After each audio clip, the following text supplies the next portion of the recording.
Okay, usability testing, assignment 2, and my name is Shinkabi. Okay, so we're looking at iOS first, then we're going to Androids. So, iOS effectiveness. iOS applications have consistent apps which performs better and works smooth than Androids. It makes you feel that your phone is more premium. Therefore, users are satisfied with using iOS devices when it comes to applications. So, users want an application where it looks consistent and easy to use. They need apps where it doesn't drain your battery. There are some users today, they don't they don't like it when they always have to charge their phones constantly. So now we're looking at Androids. The Android apps are not so consistent as iOS apps, and they're not well designed. Some technicians today tend to attempt for technology that only focuses on the less battery drain. So the Android devices have a problem with their battery. It's with the usage of the RAM. It reduces the battery performance. There are some devices that have excellent battery backup, but it's just not the case for Androids. And many users tend to complain about the battery usage on applications. Okay, so we're looking at battery satisfaction in this slide. Satisfaction, iOS battery, lasts longer than an Android device. For example, whenever I'm using my phone to check the time, it just randomly turns off. Like as a user, I was disappointed because I had 20% on my phone and I don't understand why it switched off. I had a lot of goals to do, such as tracking the TTC app. I wanted to know what time will the bus arrive. And I wanted to listen to music. So due to the low battery, I couldn't achieve my goals. Like we want we want devices to satisfy user needs. That's our main goal as designers. So iOS battery performs well because it won't shut down on you even if your phone is at like 8% or 6%. Not 6%, I mean 8%. It will still work no matter what percentage it's at. iOS products, they give you a reminder that your phone or your laptop is low on battery and you need to connect to a charger. But in this case, I would say iOS is better than an Android in terms of battery because users want a device where the battery lasts longer to achieve their goals. For example, um, sending messages, checking social media websites like Facebook, Twitter, Instagram. Like users don't want a device where their battery just just goes low or just shuts down on or your they don't want a device where it just shuts down, right? This won't achieve users' goals at any chance. And users won't be impressed of this product if your device is like that, right? So the next slide we're talking about is display. The next slide I'm talking about is display accessories. So we're looking at iOS first, then I'm going to go on to Androids. So iOS, they have a display feature under the accessibility. So users will have to go through the display feature and they can view different features of it. For instance, they can reduce auto brightness, color filters, etc. But I believe color filters is one of the excellent tool to use because color filters gives you different options to click on. Like you can just change the intensity, the tint color. Like you can invert colors during nighttime.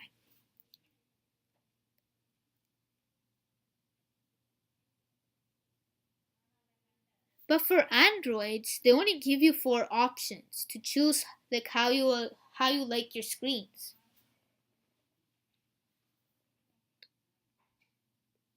So this is considered a good tool to use for people who are colorblind.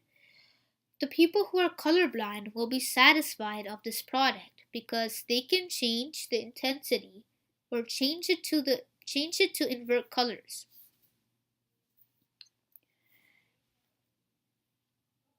And then we see Androids. They only have adaptive display, LCD display, LCD cinema, and basic. Androids won't have this type of opportunity for colorblind people. Plus, they don't have the option to choose various of features.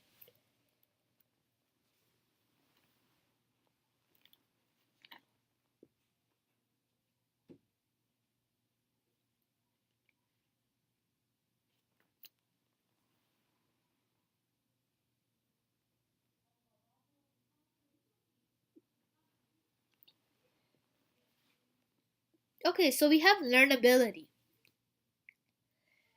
iOS. Users tend to learn faster with Apple products. The user can easily learn things by the gesture button on your iOS products. iOS is good for users to learn and quickly navigate and access things you do often.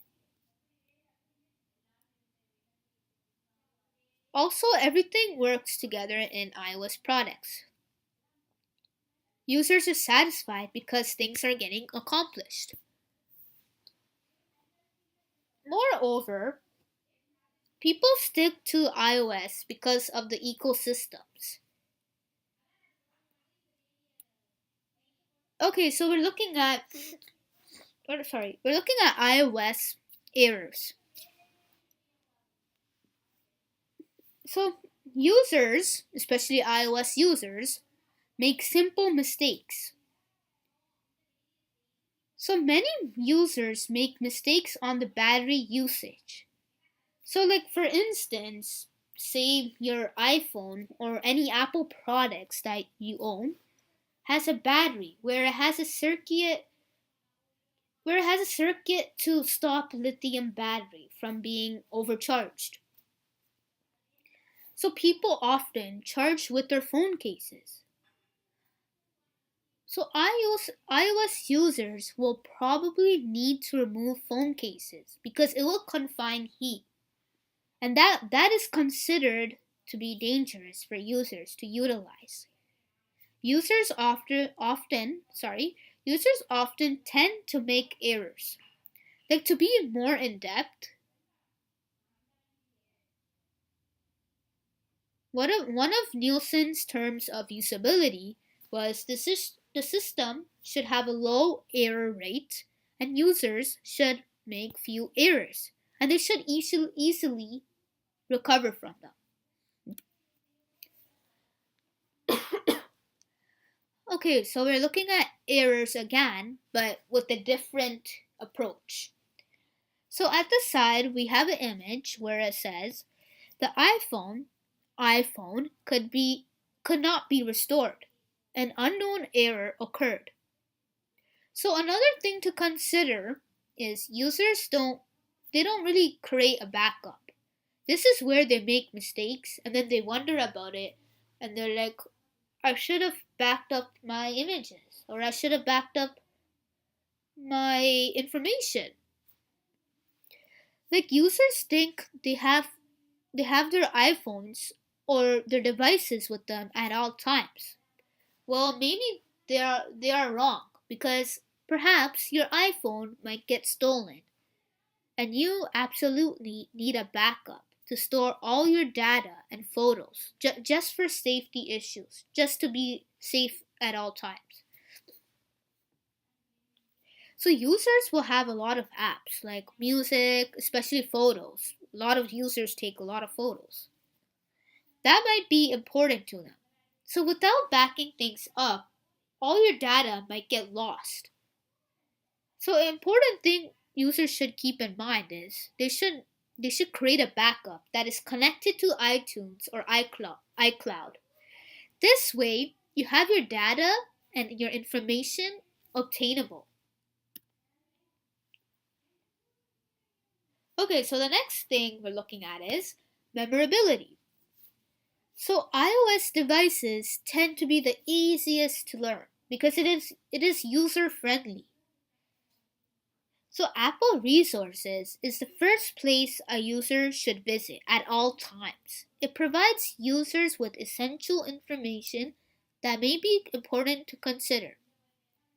Like there are some users who have no knowledge, like they don't know about any Apple products. They never had any Apple products before. But after reading the Apple Resources, they understood the basic steps and now they are familiar with the device. The Apple resource has basic steps and concepts. From the Apple resource, users are able to remember things and apply it when they are using the product. So the iOS has good learning tools such as the Swift programming, which makes the memorization time shorter for users. Okay, so we're done with iOS comparing terms of usability, nuisance terms. We're done with iOS. The next slides are going to be Introduction to Android, Terms of Usability. Okay, so Androids, comparing Androids to iOS. Satisfaction. Is users satisfied? That's like a big question. Is users satisfied? Okay, so Androids. Androids are open and free for users. Androids will have options and allows people to do whatever they want with their devices. It's totally their choice.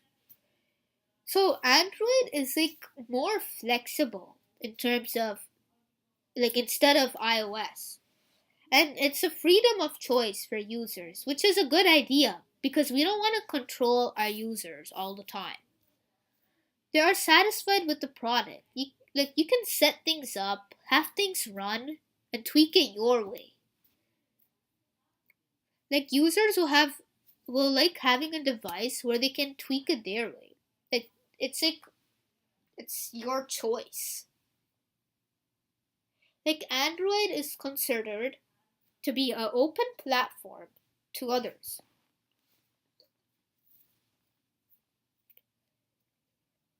Okay, so when we take a look at iOS, it's considered simple and basic.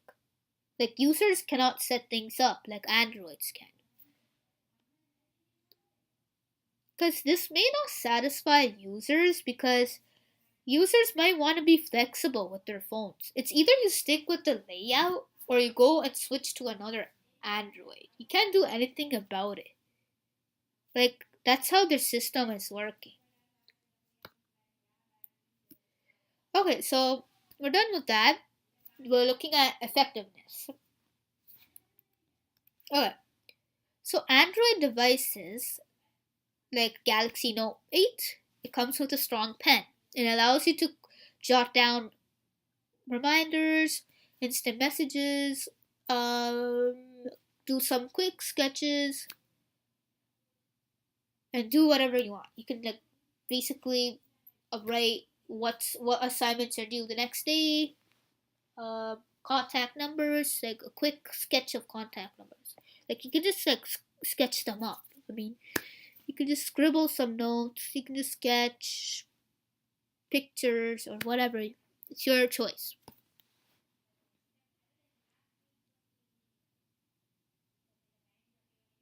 Okay, so when we take a look at iOS devices, You can just get an Apple Pencil from an iPad. It's not that great as Note 8. I mean, it's not great as a strong pen, Galaxy Note pen. It's not strong like that. Like by using the S Pen from any Galaxy Note devices, consumers are achieving their goals because they're writing any reminders that may be related to work or school related.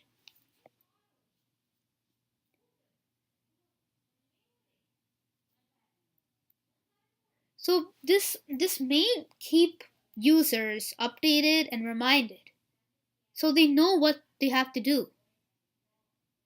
This allows users to be activated from school, work, allows users to be more organized. S Pen, the Samsung S Pen, the S Note pen is really useful for taking notes, doing a few sketches. The screen is responsive than iOS devices. Okay, Androids. Terms of usability, learnability. Many people tend to use the Android devices schedule after schedule. Like we see Android users struggling to expert it. Like Android is not difficult to use. By the early versions, it takes time and might be slow and solid and very confusing for users. The newer version have a lot of information to learn and take in. So users can learn from that. Okay. So Android's terms of usability and errors.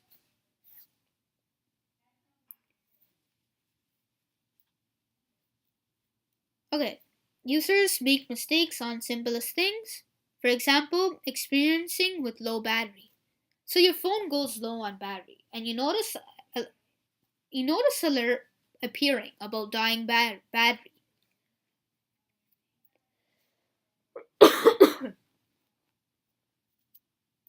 You immediately turn on your power savings mode.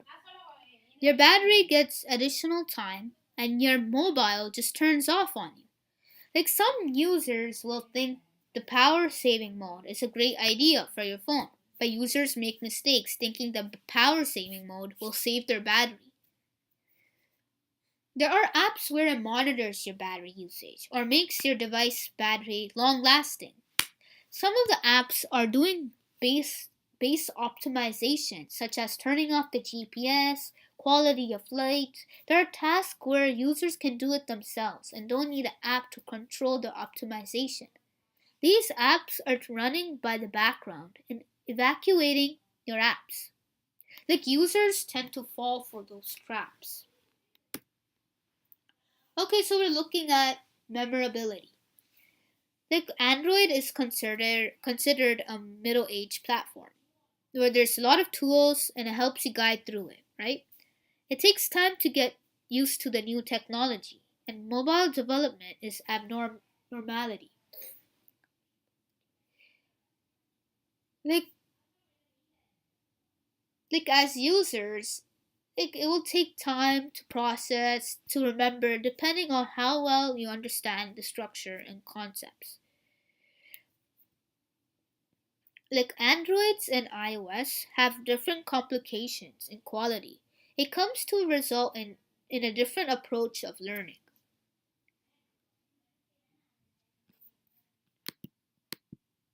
Okay, so that's all from my presentation. Thanks for watching.